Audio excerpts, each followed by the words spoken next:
Kadang-kadang untuk orang yang dengan gangguan jiwa, kita untuk deketin aja tuh takut diserang atau ya pokoknya adalah pasti rasa takut untuk kita tuh bisa bantu dia. Padahal yang dibutuhkan sama mereka tuh sebenarnya adalah mungkin perhatian kita atau mungkin dengerin cerita mereka aja tuh itu udah bisa menjadi terapi yang bermanfaat banget buat mereka.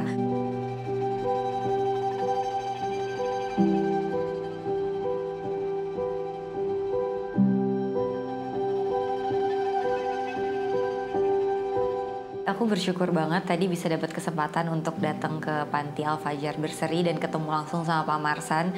Baru ketemu pertama kali tiba-tiba Pak Marsan ngasih lihat satu poster yang ada di depan ruangannya. Tulisannya tuh kayak mungkin itu bisa dibilang kunci atau apa yang diperlukan oleh seseorang untuk membantu orang lain. Dan yang bikin aku benar-benar tersentuh banget di situ tuh nggak ada tulisan kalau harus punya materi atau uang atau skill atau apapun itu ya. Jadi tulisannya hanya satu, kemauan, harus tulus, harus ikhlas, harus sabar, karena pasti dalam menjalani proses apapun itu yang kita kerjakan pasti akan selalu ada tantangan-tantangan baru.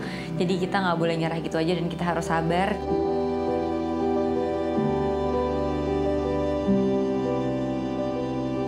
Hidupnya tuh bermakna sekali ya, walaupun mungkin beliau nggak punya mobil mewah atau nggak punya rumah yang besar banget, tapi terinspirasi sekali karena bener-bener hidup yang beliau jalanin tuh adalah sepertinya memang hidup yang sudah ditentukan gitu loh, kayak hidup buat orang lain gitu, untuk membantu orang lain.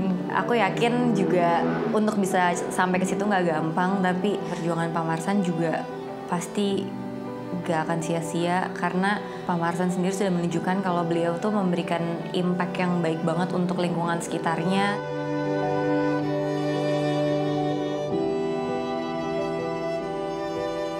Kesehatan mental itu sesuatu yang perlu banget diperhatikan karena mungkin kalau misalnya kesehatan fisik kan orang tuh udah pasti langsung kasihan gitu ya, kayak langsung kasihan, langsung aduh pengen segera bantu gitu. Kesehatan mental itu penting banget yang pastinya. Kalau misalnya orang nggak punya kesehatan mental, dia nggak akan bisa berfungsi dengan baik, nggak akan bisa berpikir dengan baik, nggak akan bisa membangun hubungan yang baik juga dengan lingkungan sekitarnya. Sayang aja gitu kalau misalnya dibiarkan gitu aja hanya karena ada satu masalah yang terus dipendam, terus biasanya orang-orang tuh tidak mempedulikan itu, makin dia depresi, makin terlihat aneh dan makin dijauhin, biasanya itu yang terjadi gitu. Jadi ya semoga ya dengan ini lebih banyak lagi orang yang peduli dengan orang-orang dengan gangguan jiwa.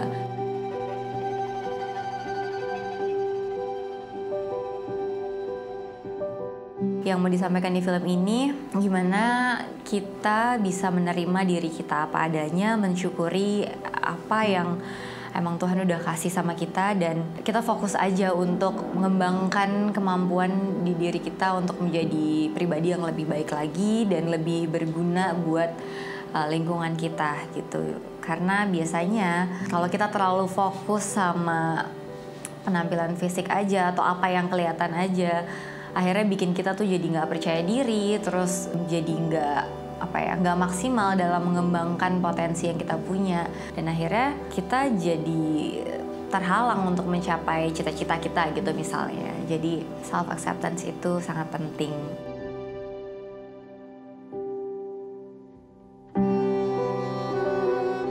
Kan aku kan emang cabi gitu kan, jadi sering banget kayak orang-orang tuh yang apalagi yang nggak kenal aku secara langsung tuh kirain aku tuh gendut gitu. Terus dulu tuh sering dibilang, ih Jessica Mila gendut banget ya gitu, atau enggak begitu ketemu aslinya, ih ternyata aslinya kurus banget ya gitu. Kayak ini kadang-kadang aku mikir yang bener, maksudnya kayak kayaknya gendut salah, kurus salah gitu. Komentar-komentar kayak gitu yang dulu tuh aku juga sampai lumayan gak pede akhirnya gitu sama pipi gitu. Dan aku tuh lumayan takut banget kalau aku gendut gitu, kayak naik sekilo aja udah kayak aduh gendut banget nih gitu.